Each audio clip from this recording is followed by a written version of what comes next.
Psoríase é uma doença autoimune de longa duração que ela é caracterizada por manchas, né, na pele. Essas manchas normalmente são avermelhadas, pruriginosas e escamosas. Eu tô lendo aqui, né, uma definiçãozinha para você do que é a psoríase. A gravidade da psoríase ela é variável, né? Então psoríase não é uma coisa só. E hoje a gente vai falar sobre o que é psoríase e como é que a gente pode tratar esse problema de acordo com a Ayurveda. Salve, salve família Vida Veda, Projeto 0800 no ar. Estou aqui num ambiente totalmente novo, diferente. E eu quero que a gente converse um pouquinho hoje sobre psoríase, né? As pessoas me perguntam muito, Matheus, psoríase com a Ayurveda, né? Principalmente essas doenças autoimunes que o Ayurveda acaba tendo uma capacidade de gerência, né, e de tratamento bastante interessantes, às vezes comparados, por exemplo, com a dermatologia moderna. Então, se a gente se juntar, né, se a gente conseguir juntar a dermatologia moderna e o Ayurveda, a gente consegue uns resultados bem interessantes. Mas vamos começar como a gente começa essas aulas, e hoje é dia de aula meio nerd. Então, se você é da galera mais nerd, pega o seu caderninho, porque hoje é um tema bem específico, né? Bem mais profundo. Se você está aqui assistindo esse vídeo, você provavelmente está pesquisando sobre psoríase, você está aí tentando diversas soluções e ainda não conseguiu, né, melhorar de nenhuma maneira. Então, eu tenho uma notícia boa para te dar, que a gente no Ayurveda tem tratamentos, né, para psoríase, e é bastante interessante como, em muitos casos, né, o Ayurveda consegue um sucesso no tratamento dessas doenças autoimunes bastante interessante, tá? Então vamos começar primeiro pelo fato de que psoríase não é uma coisa só. Tá? Então, a mais comum de todas é essa chamada psoríase vulgar. Eu até peguei um printzinho aqui. Ai, tá batendo um solzinho maravilhoso aqui na minha cara. Eu peguei até um exemplo aqui de psoríase vulgar para mostrar para você. Então, você pode dar uma olhada, né? Essa é uma foto que tá livre lá no Google. Então, você vê um caso de psoríase vulgar. Então, você consegue ver exatamente o que eu já comentei, né? Isso aí, a psoríase vulgar, ela é 80 a 90% dos casos de psoríase, né? Então você vê, né, lesões de tamanhos variados, você vê avermelhadas, escamas secas, aderentes, prateadas, acinzentadas. Então você vê uma série de coisas, isso aí se manifesta no couro cabeludo, nos joelhos, nos cotovelos, no caso aqui, né, nas costas, né?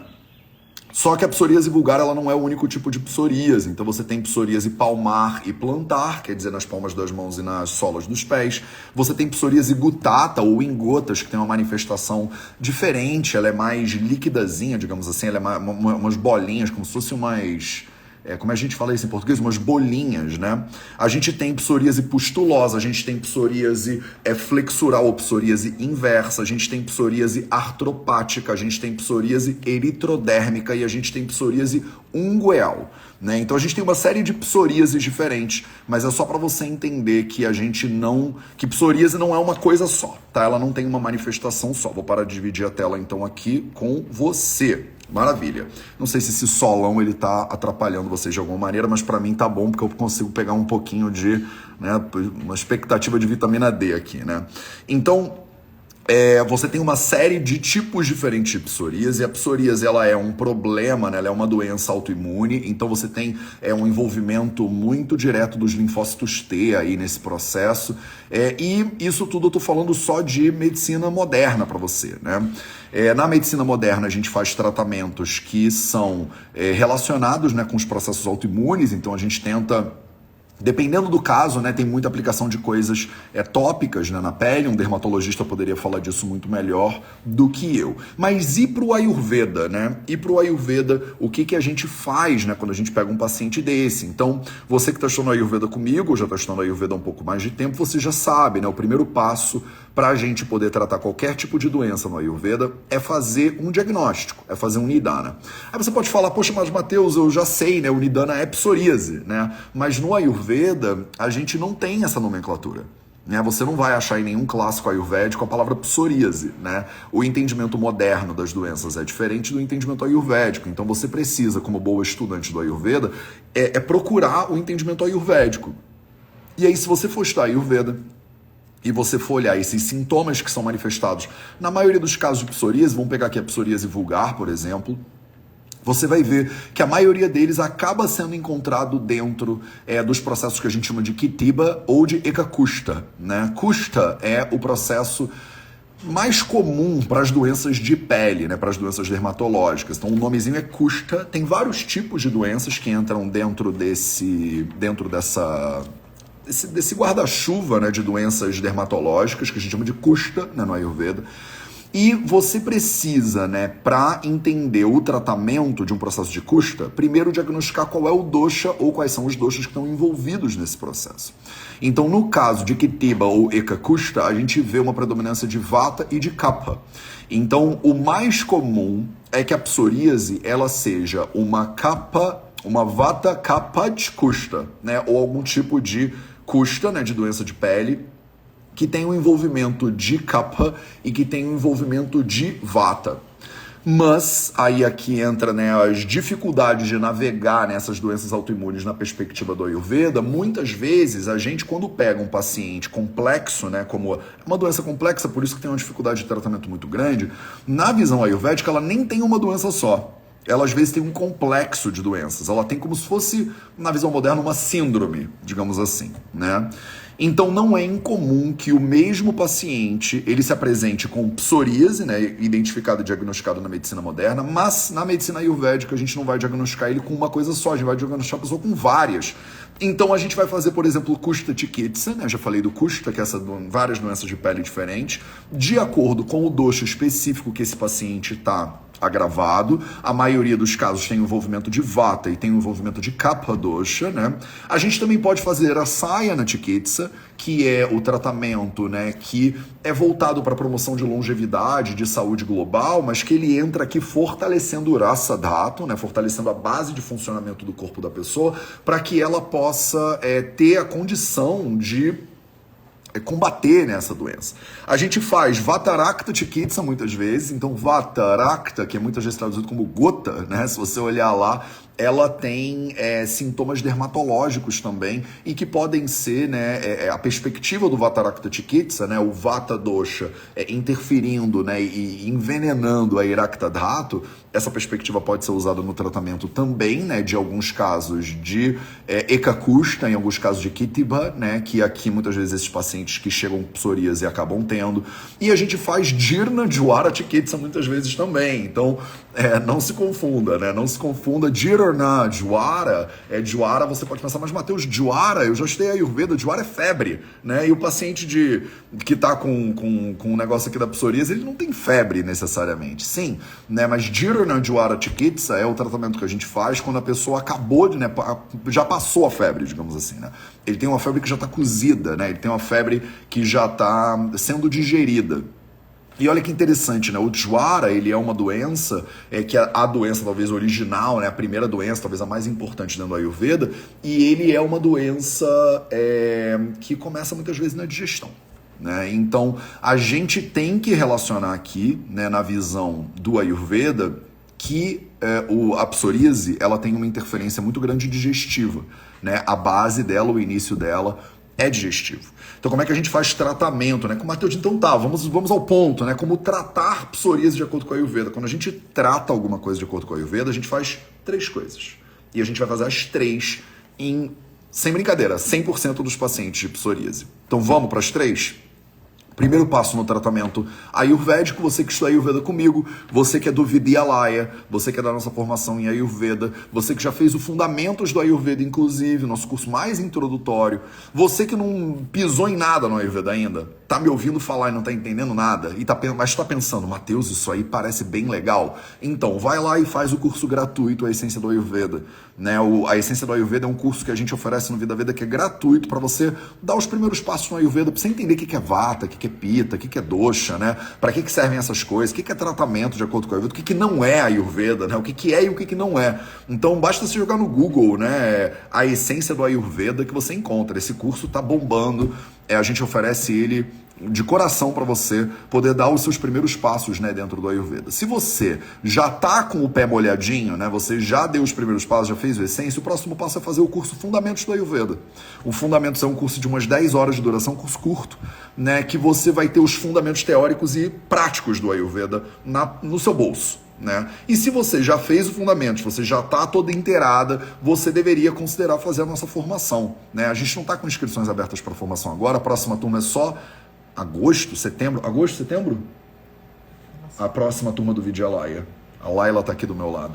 Começa a vender em agosto. Pronto, então a gente abre as inscrições para ela em agosto e aí você pode considerar se você quer se aprofundar muito durante 5 anos no Ayurveda, tá? Mas se você está boiando aqui, você quer se aprofundar em Ayurveda, não tem outro jeito, você vai ter que estudar, né? Você vai ter que estudar.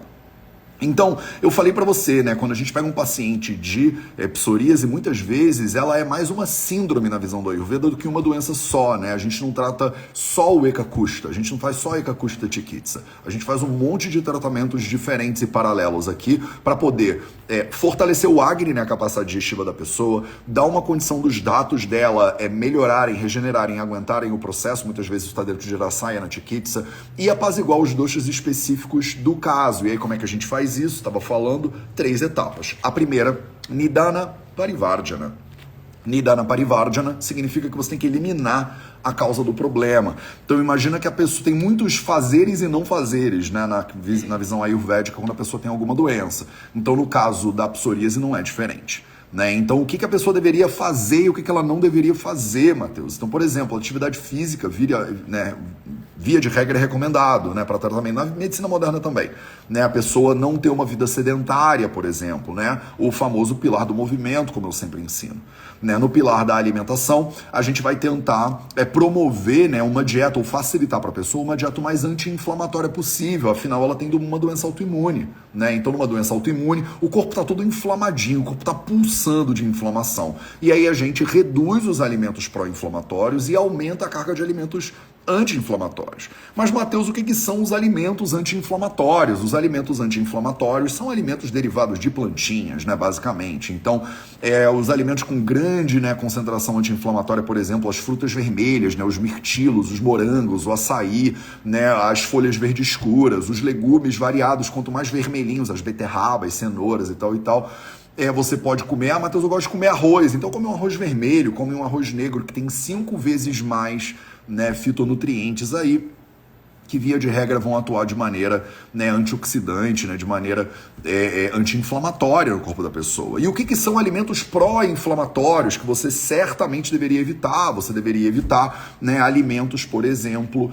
que são ultraprocessados, né, que são empacotados, aquelas coisas que tem um bando de nome esquisito, né, do 3-metil, de butil, não sei o que lá, que você nem sabe o que é butil, metil, né, tem número com traço, com fórmula química, isso está nos ingredientes, né, benzoato de não sei o que, conservador não sei o que lá, corante caramelo, não sei o que, isso tudo é problema, né? Letras seguidas de números. Matheus, os meus ingredientes aqui, né, E324, lista de ingredientes, E132, né? Não pode. Edulcorante não sei o que lá. Não, isso não. Então, na alimentação, você deveria evitar, né, esses alimentos ultraprocessados, esses empacotados que tem um bando de nome que tu não conhece, tua mãe não conhece, tua avó não conhece, ninguém conhece, né? A não ser que sua avó seja uma engenheira química, né? Uma engenheira de alimentos, aí de repente ela conhece, né? Eu não sei quem é a sua avó, eu não posso ficar generalizando a avó dos outros aqui, né? Mas provavelmente, né, nem você nem a sua avó, elas são, né, vocês são engenheiros de alimentos, né? Então vocês provavelmente não sabem o que são essas coisas, então não come. Tá?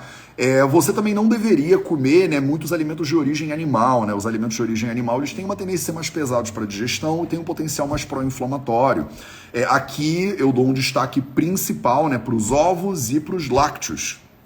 Então, são 2 coisas que a gente retira muito comumente dos pacientes que têm doenças autoimunes e psoríase especificamente. Fiz uma live sobre ovos ontem. Ela tá no YouTube, ela tá no Instagram, se você quiser vai lá e assiste, vale a pena. Se você pode ou não comer ovos, né? Quantos ovos você deveria comer no seu omelete no café da manhã? Eu respondo essa pergunta e muitas outras nessa live. Coloca Vida Veda Ovos no YouTube, que se você não viu, você encontra. Tá? Então os ovos por um lado e os lácteos por outro, tá? É muito comum a gente pedir a retirada dos lácteos, leite, queijo, creme, iogurte, mas Matheus, queijo, Matheus, não, eu prefiro ter psoríase do que parar de comer queijo. Aí são escolhas, né? São escolhas que a gente precisa fazer na nossa vida, você tem as suas, eu tenho as minhas, né? Eu venho aqui para te informar, você pega isso e faz o que você quiser com essa informação. Se puder te ajudar, se puder ajudar alguém da tua família que está sofrendo com esse negócio, né, vale a pena você parar para considerar, talvez, diminuir ou eliminar, eu sugeriria eliminar esses alimentos que têm uma tendência mais pró-inflamatória. Ah, Matheus, e eu posso? Então tá bom, eliminei os ultraprocessados, eliminei os lácteos, eliminei, né, as carnes, virei uma vegana, né? Então eu posso, já que eu sou vegana, né, agora, eu posso tomar Coca-Cola e comer batata frita, né? Porque batata frita, né, batata é legume, né? E Coca-Cola, né, não é ultraprocessado, né? Porque, sei lá, alguma lógica aqui maluca que as pessoas inventam. Não, você não pode, tá? Então você não deveria comer essas tranqueiras, né? Você deveria ter uma dieta equilibrada, uma dieta saudável, né? Se você tiver um prato na sua frente, você que tem psoríase e você que também não tem psoríase, tá? Se você tem um prato na sua frente, divide ele em 4 pedacinhos, né? Pega um prato e divide em 4. Um quarto do seu prato são grãos integrais, né? Arroz integral, quinoa, né? Aveia, sei lá. Um quarto do seu prato são leguminosas, as lentilhas são as nossas preferidas aqui, né? Mas o grão de bico, os feijões, o feijão preto é muito ruim, é muito pesado, e aí o feijão preto você pode também deixar ele de lado, não vai fazer falta na sua vida, e não faz chilique por causa do feijão preto. Não precisa, não tem necessidade. Dá pra você comer lentilha rosa, dá pra comer lentilha verde, dá pra comer lentilha marrom, dá pra comer um monte de coisa ainda, tá? Porque as pessoas têm um apego, principalmente se você é carioca, como eu sou, você fala pra pessoa que feijão preto é indigesto, aí a pessoa fica louca, né? Ela fala, mas é a minha tradição, né? Eu não consigo, Matheus, eu não vivo sem o meu feijão preto. Então você vai viver potencialmente com indigestão, né? Porque é um alimento muito pesado para você digerir. Então vamos lá, grãos integrais, leguminosas, um quarto do seu prato são legumes variados, né? Legumes variados, aqueles coloridinhos, quais que eu mais amo? Brócolis, a beterraba, né? São os meus 2 preferidos aqui. Mas você pode comer batata doce, você pode comer batata roxa, né? Legumes e raízes e tubérculos, essas coisas todas. E um quarto do seu prato podem ser folhas verdes escuras, né? Folhas verdes escuras aqui são, por exemplo, a couve, uma das minhas coisas preferidas no planeta Terra, né? Você pode comer uma couve, pode comer uma rúcula, você pode comer espinafre, você pode comer folhas verdes escuras. Então só facilitando a sua vida aqui, já desenhei o seu prato, né? Só para você não ter que ficar na dúvida. Tá? Então, falamos sobre Nidana Parivardhana, o primeiro passo que você precisa dar quando você está tratando psoríase ou qualquer processo autoimune. Essa aqui é a real. Segunda etapa, né, do tratamento na visão do Ayurveda, a gente chama de Shamana Chikitsa. Shamana Chikitsa é como é que você pode apaziguar, né, os doshas agravados dentro do corpo desse ser humaninho aí, coitado, que está, né, batalhando contra uma doença muito brabeira, muito difícil de tratar.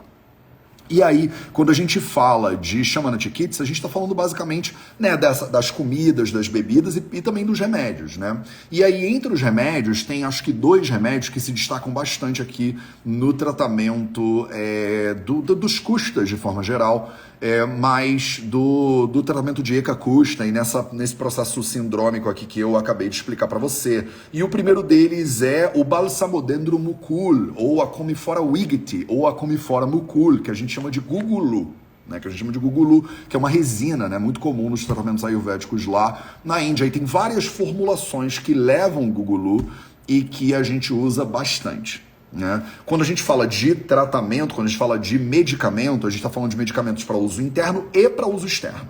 Tá? Para uso interno e para uso externo. Como o problema é dermatológico, a gente também passa cremes, pastas, né, na pele da pessoa. O gugulu normalmente ele é usado para o consumo interno. Tá? O segundo remédio que eu acho que é o mais comum, né?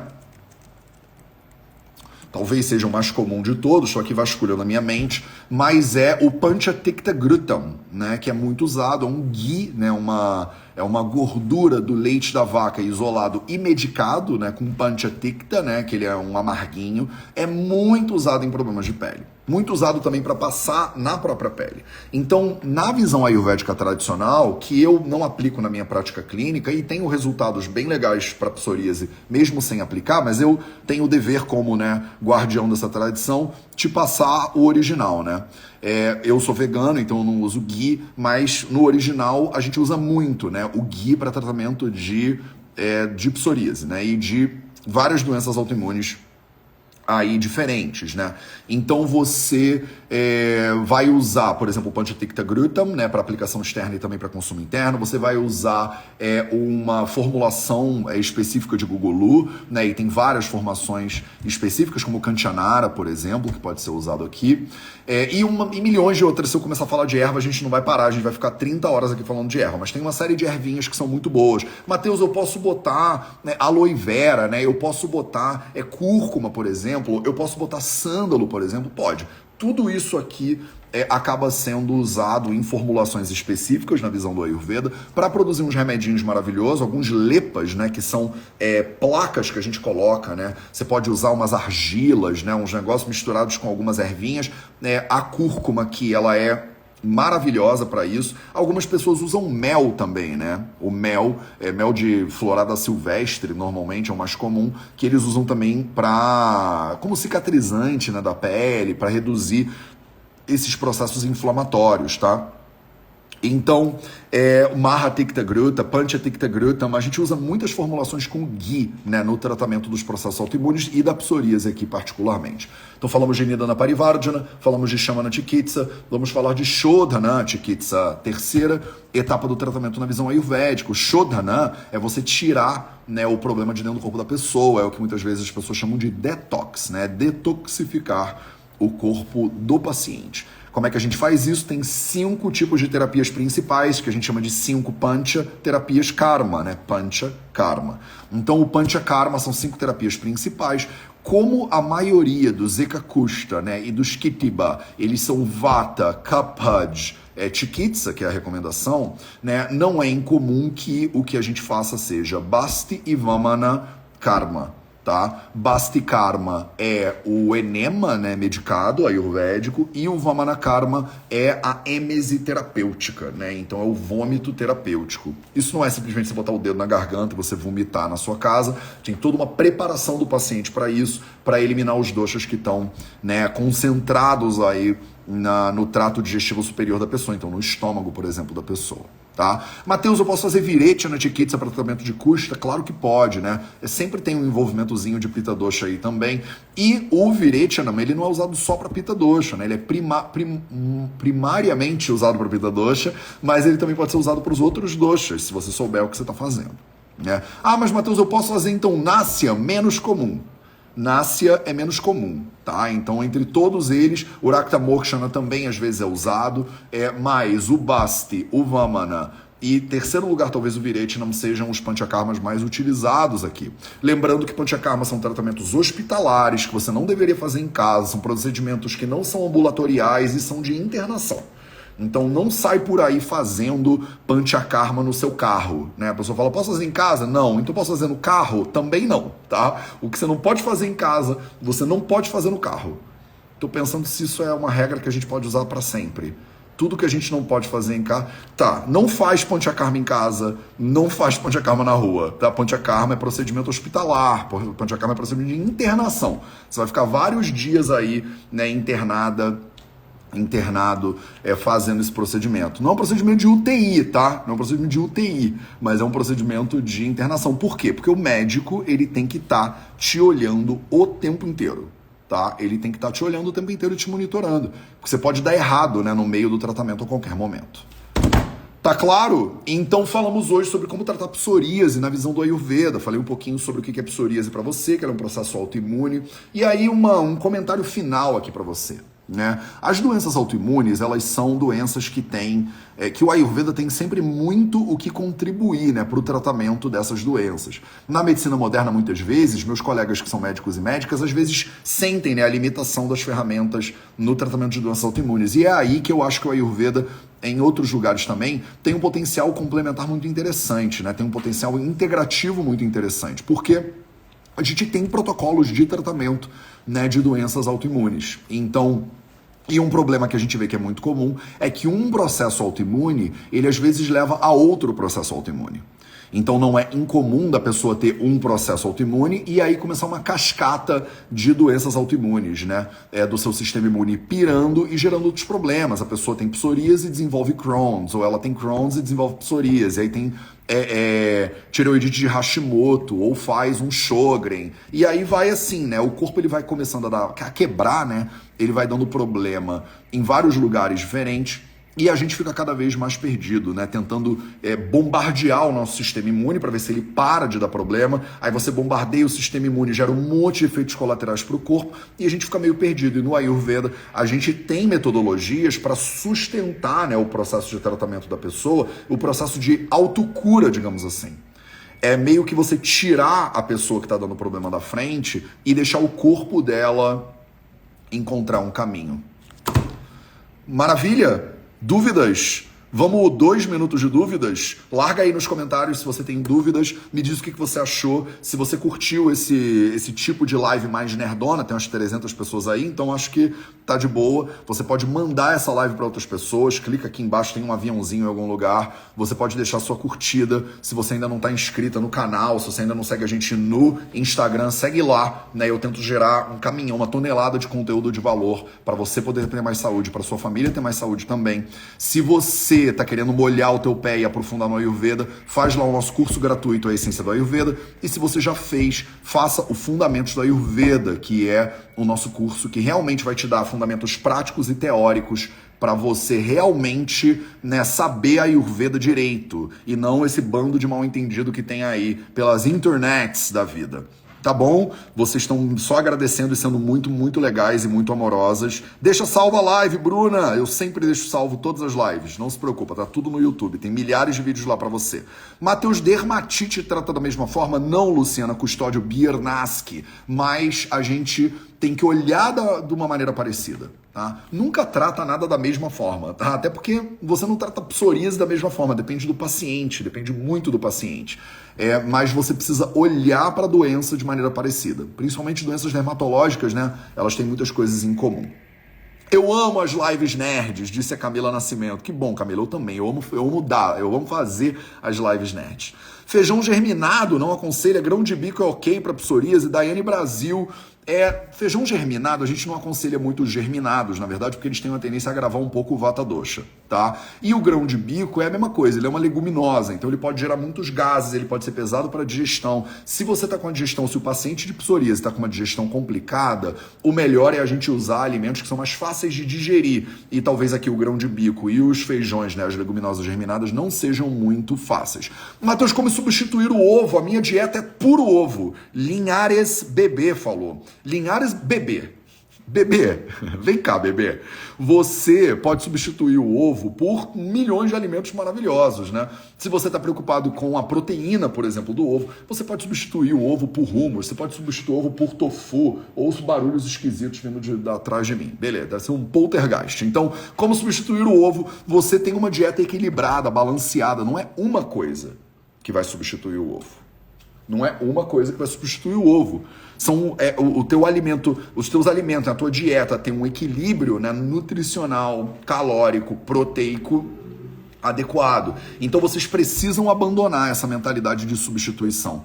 Essa ideia de que eu tiro uma coisa, eu tenho que botar outra no lugar. Não é assim que substitui. Você tira uma coisa e bota outra que é igual, né, no lugar. Você tem que tirar aquilo que te faz mal e botar no lugar um monte de coisas que te fazem bem. Faz esse prato que eu te falei aí. Faz esse prato que eu te falei. Ah, não, Matheus, mas eu quero fazer um bolo.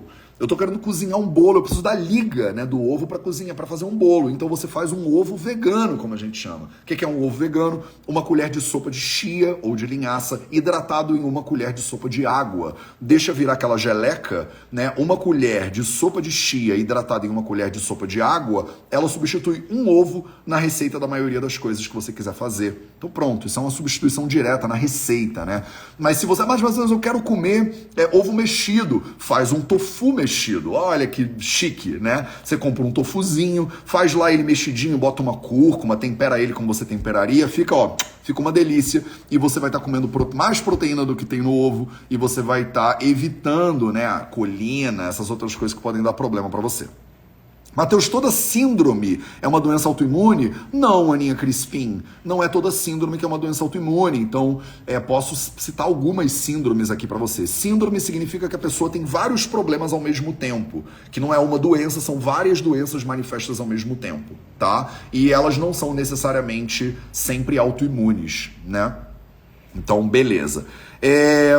No Brasil, onde faz tratamento para psoríase? Lumanuro, não tenho a menor ideia. Menor ideia. Eu não indico nenhum lugar de Panchakarma no Brasil. Inclusive, amanhã tô indo pro sítio, né, onde eu moro agora em Paraty. A gente recebe pessoas para fazer imersões em Ayurveda, mas aquilo não é Panchakarma, não é tratamento para psoríase, tá? Ainda não. Quem sabe em breve a gente não valida tudo isso e legaliza tudo isso. Aí vocês começam a perguntar outras coisas que não tem a ver, né? Matheus, eu posso usar isso para alopecia areata, eu posso usar essa mesma lógica para tireoidite Hashimoto, eu posso usar isso para eczema. Não, isso são doenças diferentes. A live de hoje foi só sobre psoríase, tá, gente? Tenham paciência. Não adianta, se eu começar a falar de todas as outras doenças, eu tenho que fazer uma análise delicada e dedicada para cada uma. E aí não rola, tá? Então hoje a gente falou sobre psoríase. Caroline Golim Porto, minha preocupação é o déficit de proteína para quem treina musculação. Caroline, eu sou vegano há 8 anos, eu faço Ironman, musculação, eu corro maratona, eu não tenho deficiência proteica nenhuma, tá? Deficiência proteica você só tem se você tiver uma dieta desequilibrada do ponto de vista proteico, tá? Então feijão tem mais proteína por peso do que carne, por exemplo. Tá? Tofu, esses alimentos que são muito ricos, que é uma leguminosa também, eles são maravilhosos, ervilhas, lentilhas, né? Até banana, na verdade, tem proteína. Então, se você tiver uma dieta equilibrada, você não precisa se preocupar, né, com a proteína. Se você está na dúvida de como é que faz isso, procura uma boa nutricionista especializada em nutrição esportiva. Pronto, né? Tem milhões de nutricionistas maravilhosas hoje em dia que são especializadas em veganismo e nutrição esportiva. Não conhece nenhuma? Dá uma olhada na Samara Dias, dá uma olhada na Jéssica Stein, dá uma olhada na Bruna Fornazari, só algumas professoras aqui que eu sei que trabalham mais de perto com veganismo, por exemplo. Felipe Testoni, né, que é meu nutricionista, inclusive. Dá uma olhada nessas pessoas maravilhosas, dá uma olhada lá no perfil do Felipe Testoni, e aí vem me dizer que não dá pra ser vegano e ser forte, tá? Um beijo pra vocês, essa foi a nossa live de hoje, a gente se vê de novo amanhã para mais um Projeto 0800, amanhã vai ser pergunta que eu respondo, então se você tiver alguma dúvida que você quer tirar, já separa ela aí no copiar e colar, para quando você entrar na live você já mandar e aumentar a chance de eu te responder. Esse foi o Projeto 0800 de hoje, 0800, às 8 horas da manhã, do horário de Brasília, nesse sábado glorioso aqui, e a gente se vê de novo amanhã.